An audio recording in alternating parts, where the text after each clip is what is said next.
जय हिंद साथियों। ऐसे समय जब संपूर्ण देश 77वें स्वतंत्रता दिवस का महोत्सव मना रहा है, तब प्रत्येक हिंदुस्तानी को अपने ज़हन में ये बात बिठा लेना चाहिए कि स्वतंत्रता प्राप्त करना जितना कठिन है, उससे भी ज़्यादा कठिन उस स्वतंत्रता को बनाए रखना है। भारतीय इतिहास में ऐसे कई शहीद हुए हैं जिनकी शहादत पूरे देश के लिए खुद मिसाल बन गई। आइए स्वतंत्रता दिवस के अवसर पर एक ऐसे ही अविस्मरणीय शहादत को याद करते हैं। तो आज चर्चा करते हैं महज 22 साल की उम्र में देश के लिए कुर्बानी देने वाले कैप्टन सौरभ कालिया की वीरता के किस्सों की, जो सदियों तक याद किए जाएंगे, जो 22 दिन तक दुश्मनों की कैद में रहे, बेइंतहा दर्द झेला, अमानवीय क्रूरता सही। दर्दनाक पहलू यह है कि परिजन भी उनका शव तक नहीं पहचान पाए। चेहरे पर न आंखें थी न कान। सौरभ के शरीर के जख्म दुश्मनों के अत्याचार की कहानी चीख चीख कर बयान कर रहे थे।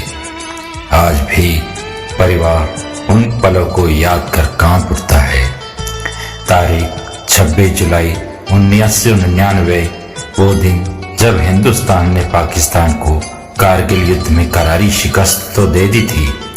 इस जंग में कैप्टन सौरभ कालिया ने अहम भूमिका निभाई थी, लेकिन अफसोस कि इस जीत का जश्न देखने और मनाने के लिए कैप्टन सौरभ इस दुनिया में नहीं थे। 29 जून 1976 को अमृतसर में डॉक्टर N.K. कालिया के घर में सौरभ का जन्म हुआ था। बचपन से ही उनका सपना सेना में जाने का था। होश संभालते ही तैयारी में जुट गए। 12वीं के बाद AFMC की परीक्षा दी, लेकिन पास नहीं हो सके। इसके बावजूद सौरभ मायूस नहीं हुए। 1997 में स्नातक करते समय संयुक्त रक्षा सेवा परीक्षा में बैठे और सफलता हासिल की।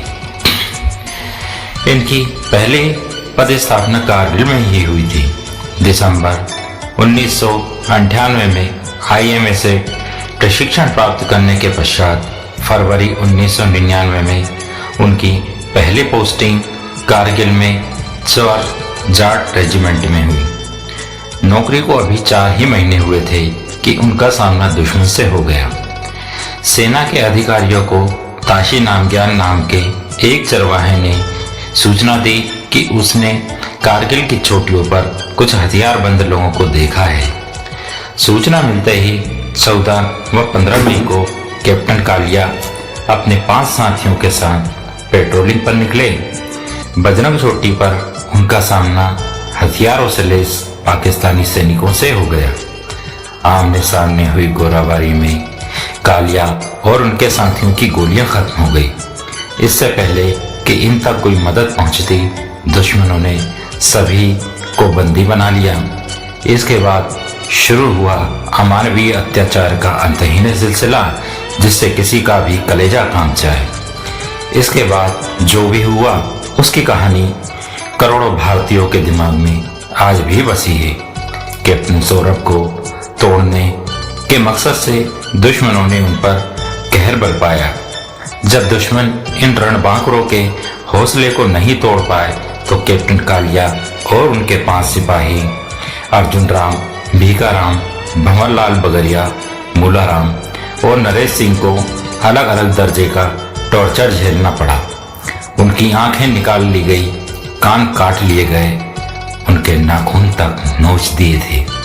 चेहरे और शरीर पर इतने घाव थे कि पहचानना मुश्किल हो गया था।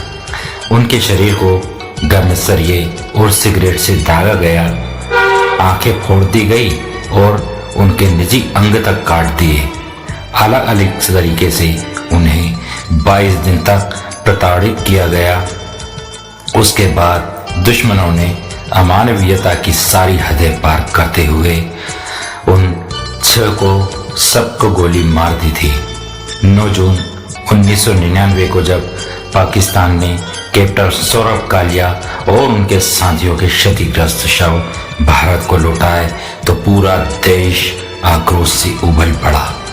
कैप्टन सौरभ कालिया और उनके साथियों के साथ जो बर्बरता की गई वह साफ तौर पर जंग के नियमों की धज्जियां उड़ा रही थी। अंतर्राष्ट्रीय स्तर पर भी पाकिस्तान की इस नापाक और नपुंसक हरकत की निंदा हुई। भारतीय जवानों के शवों पर ये ऐसे घाव थे जिन्होंने भारत ही नहीं अपितु दुनिया तक को भी स्तब्ध कर दिया था। इस खबर ने अंतर्राष्ट्रीय स्तर पर भी हल्ला मचाया। भारतीय जवानों के शवों पर ये ऐसे घाव थे जिसने न केवल भारतीयों को बल्कि पूरी दुनिया को स्तब्ध कर दिया था। बावजूद इसके देश के लिए हर तरह का टार्चर झेलने वाले सौरभ कालिया को अब भी न्याय नहीं मिला है।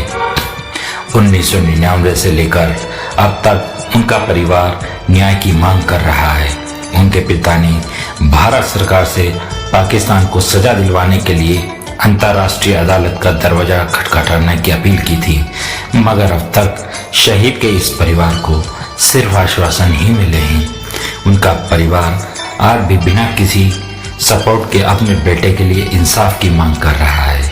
उम्मीद है शहीद कैप्टन सौरभ कालिया को जल्द से जल्द इंसाफ मिलेगा।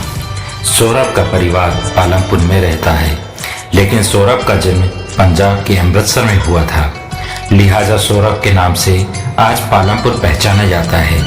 उनकी शहादत को नमन न केवल पालमपुर या हिमाचल बल्कि पूरा राष्ट्र करता है।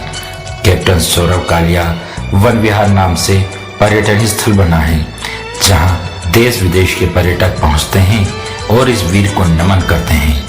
तो आइए हम कैप्टन सौरभ कालिया जैसे उन सभी सैनिकों को याद करके श्रद्धांजलि अर्पित करते हैं और नमन करते हैं।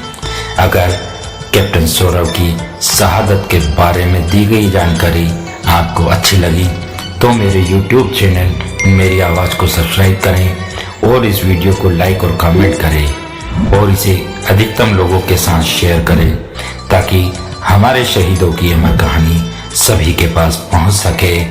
इसी के साथ साथियों, जय हिंद, जय भारत।